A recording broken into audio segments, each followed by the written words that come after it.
Hello, നമസ്കാരം. അപ്പോൾ ഇന്ന് നമുക്ക് ഉപ്പേരി കപ്പയാണ് കേട്ടോ. അപ്പോൾ അതിനെന്താ ഞാൻ കുറച്ച് കപ്പ ചെറിയ കഷ്ണങ്ങളാക്കി മുറിച്ചെടുത്തിട്ടുണ്ട്.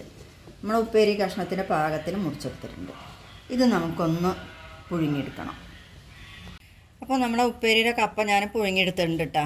ഇനി നമുക്കിതിൻ്റെ വറവൊന്ന് റെഡിയാക്കണം. അപ്പോൾ അതേ നമ്മൾ വെളിച്ചെണ്ണ ചൂടായിട്ടുണ്ട്. ഇതിലേക്ക് കടുക് ഇട്ട് കൊടുക്കാം.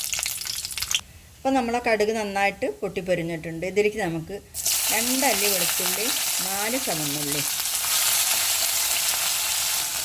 ഇതിൻ്റെ കൂടെ നമുക്ക് 2-3 വറ്റൽമുളക്,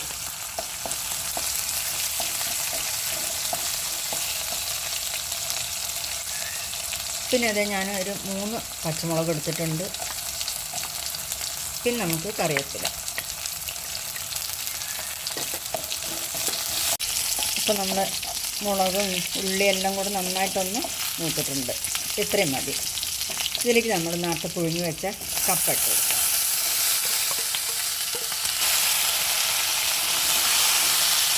ഇതിൻ്റെ കൂടെ ചേർക്കുന്നത് മുതിരയാണ് കേട്ടോ. ഇത് പുഴുങ്ങി മാറ്റി വെച്ചതാണ്. അപ്പോൾ നമ്മൾ മുതിരയാണ് ഇതിൻ്റെ കൂടെ ചേർത്ത് കൊടുക്കുന്നത്. ഇനി നന്നായിട്ടൊന്ന് മിക്സ് ചെയ്ത് കൊടുക്കുക. ഉപ്പ് വേണമെന്നുണ്ടെങ്കിൽ നമുക്ക് ചേർത്ത് കൊടുക്കാം. നമ്മളെ കപ്പ ഉപ്പ് ചേർത്ത് പുഴുങ്ങിയതാണ്.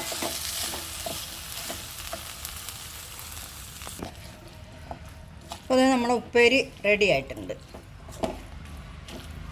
അപ്പോൾ നമ്മളെ കപ്പയും മുതിരയും വെച്ച് ഇതുപോലെ ഒരു ഉപ്പേരിയൊക്കെ ഒന്ന് റെഡിയാക്കി നോക്കുക. നല്ല ടേസ്റ്റാണ്. നമ്മളെ കപ്പ വേവ് കൂടാതെ തന്നെ നമുക്ക് മുറിച്ച് വേവിച്ചെടുക്കാം. കുക്കറിൽ വെക്കാതെ നമുക്ക് തുറന്ന് വേവിച്ചെടുക്കാം.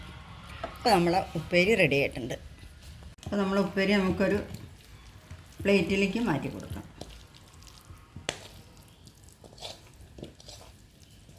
അപ്പോൾ നമ്മുടെ വീഡിയോ കാണുന്നവരൊക്കെ ഒന്ന് സബ്സ്ക്രൈബ് ചെയ്യണേ. അതിൻ്റെ തൊട്ട് താഴെ തന്നെ ബെല്ലൈക്കൺ ബട്ടണും അതൊന്ന് പ്രസ് ചെയ്യുക. അതിൻ്റെ തൊട്ട് സൈഡിൽ തന്നെ നമ്മൾ ലൈക്ക് ബട്ടണും ഉണ്ട്. എല്ലാവരും നമ്മളെ വീഡിയോയ്ക്ക് ലൈക്ക് ചെയ്യണേ.